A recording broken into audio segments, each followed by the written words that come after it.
જય Shri Krishna. Welcome to mother and daughter kitchen. કેમ છો બધા? સારા હશો. આજે આપણે બનાવીશું સુરતની ઘર, જે સુરતમાં જ ખાસ બને છે. આજે હું અહીંયા અમેરિકામાં પણ બનાવું છું. સેમ સુરતના જેવી જ ઘરી બને છે. સુરતની ઘરી ને ચવાણું એ બે ચંદી પડવાના દિવસે લોકો ખૂબ ખાય છે અને બનાવે પણ છે. સુરતી લાલા જે કહે છે તે લોકો ખૂબ જ બનાવે છે અને ખૂબ જ આનંદ કરે છે.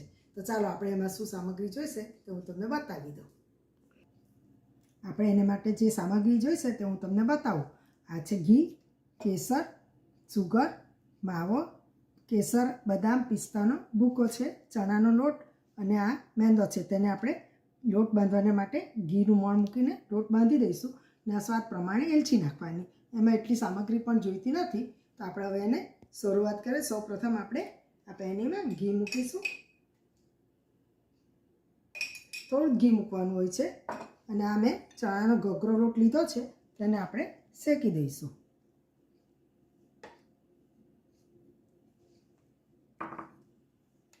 આ શેકાઈ જાય પછી એ માવો અંદર મિક્સ કરી દેવામાં આવે છે અને ધીમે તાપે થોડોક શેકાવા દેવાનો. એટલે એની સુગંધને લીધે બહુ જ સરસ લાગે છે અને બાઇન્ડિંગમાં પણ એ જરૂરી છે ચણાનો લોટ.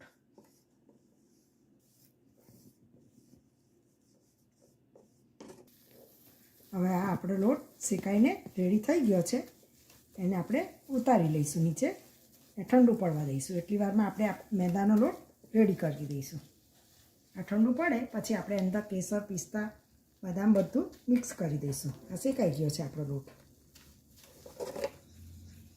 આ એનો લોટનો કલર હો ચેન્જ થઈ ગયો છે અને સુગંધ પણ આવવા માંડી છે. એટલે આપણે જાણી લેવાનું કે આપણો લોટ શેકાઈ ગયો છે.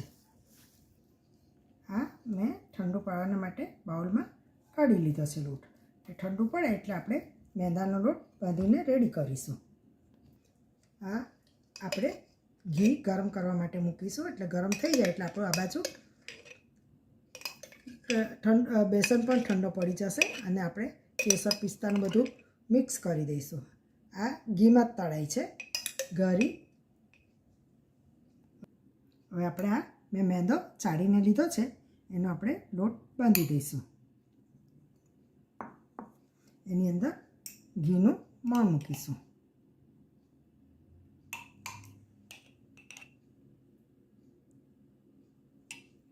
બધું મિક્સ કરી દઈએ.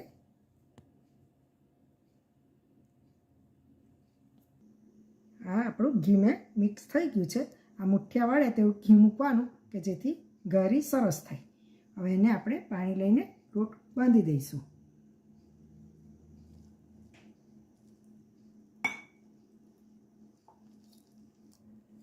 આ આપણો લોટ બાંધીને મેં રેડી કરી દીધો છે. હવે એને 5-10 મિનિટ માટે રેસ્ટ માટે આપીશું. એટલે આપણે આ પિસ્તા અને બધું મિક્સ કરીને એનો મસાલો બનાવી દઈએ. હવે એને ઢાંકીને 10-15 મિનિટ માટે સાઈડ પર મૂકી દઈશું. બેસન આપણે શેકીને જે રાખ્યો છે એની સાથે આપણે આ કેસર, પિસ્તાનો ભૂકો છે તે સાઈડ પર મૂકી દઈશું.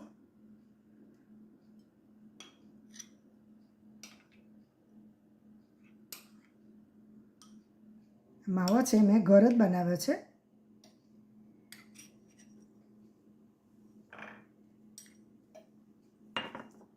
કેસર છે,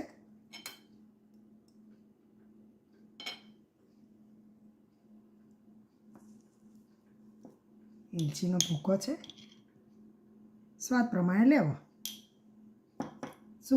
સુગર પણ તમે તમારા ટેસ્ટ મુજબ લઈ શકો છો. કોઈને હવે આપણે આ બધું મિક્સ કરી દઈશું. પછી ટેસ્ટ કરી જોવાનો કે સુગર ઓછી હોય તો તમે પાછું નાખી શકો છો.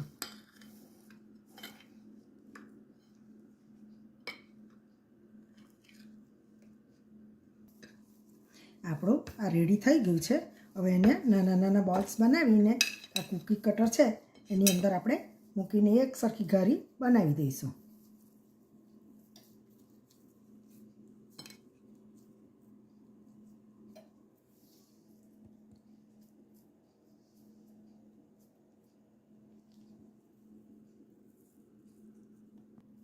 આ આવી રીતે અંદર એક સરખો શેપ આપીને પછી કાઢી લેવાની, એટલે આપણી ઘારી બધી એક સરખી થઈ શકે છે આનાથી. જો તમે જોઈ શકો છો. હવે આપણે બીજું પણ એ રીતે બધી ઘારી તૈયાર કરી દઈશું. આ રીતે બધી ઘારી મેં રેડી કરી દીધી છે. હવે આપણે મેંદાનો લોટ જે બાંધો છે તેને આપણે સરખી રીતે લુવા એક સરખા પાડી દઈશું ને પછી એની અંદર આ ભરવાની છે. આ રીતે બધા લુવા તૈયાર કરી દીધા છે. હવે એને પાતળી પૂરી વણી લઈશું.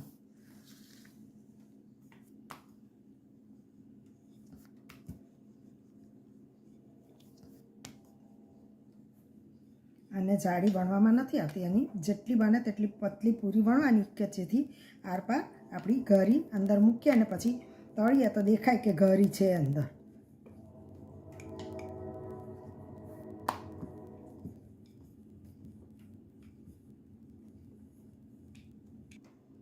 આ રીતે બધી એક પછી એક અંદર ઘારી મૂકીને જેટલો લોટ ઉપર આવે એટલો લોટ આપણે પછી કાપી લેવાનો ઉપરથી.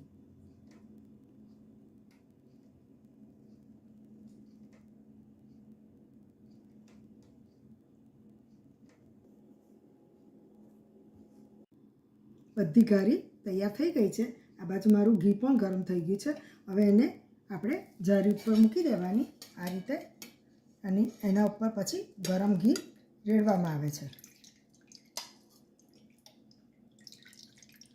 ઘણા અંદર મૂકીને પણ તરે છે અને ઘણા ઉપરથી આ રીતે પણ તરે છે.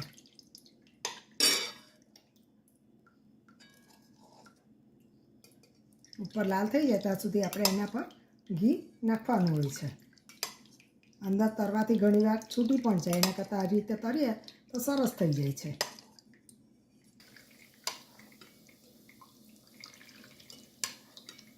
આપણું ઘી ઉપર નાખીને તૈયાર થઈ ગઈ છે ઘારી. હવે બીજી હું અંદર પેનીમાં જ કઈ રીતે તળીને બનાવવામાં આવે છે તે પણ હું તમને બતાવીશ.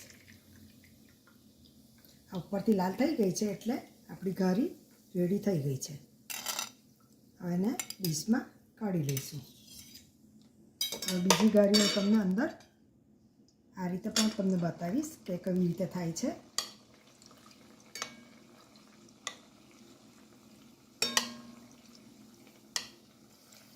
જ્યારે ઉપર લાલ થાય અને ફૂંગળા ફૂટે ત્યારે આપણે માનવાનું કે આપણી ઘારી રેડી થઈ ગઈ છે. ઉપર ફૂલવા લાગી છે ઘારી એટલે આપણી તૈયાર ઘારી.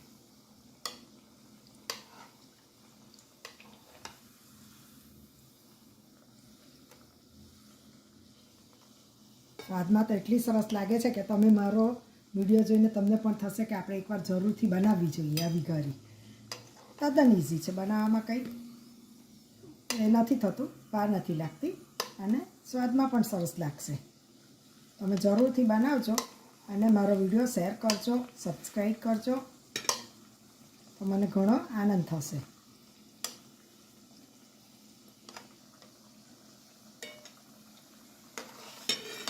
અમે એકસાથે 3 મૂકી દીધી છે. આ રીતે પણ જલ્દી થઈ જાય છે, અંદરથી કાચી પણ નથી રહેતી અને ચડી પણ જાય છે. ઘારી રેડી થઈ ગઈ છે તળાઈને. હવે થોડી ઠંડી પડે એટલે આપણે એના ઉપર ઘી મૂકીશું ને કેસરની અને પિસ્તાની કતરણ ઉપર ડેકોરેશન કરીશું. ને અત્યારે આ હજુ ગરમ છે એટલે ઘી મૂકીશું તો પણ તવાઈ જશે, એટલે થોડી ઠંડી થવાની રાહ જોઈએ.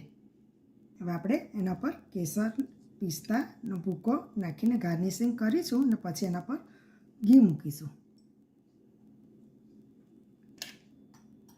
આ ઉપર કેસર પિસ્તા અને બધું નાખીને મેં ગાર્નિશિંગ કરી દીધું છે.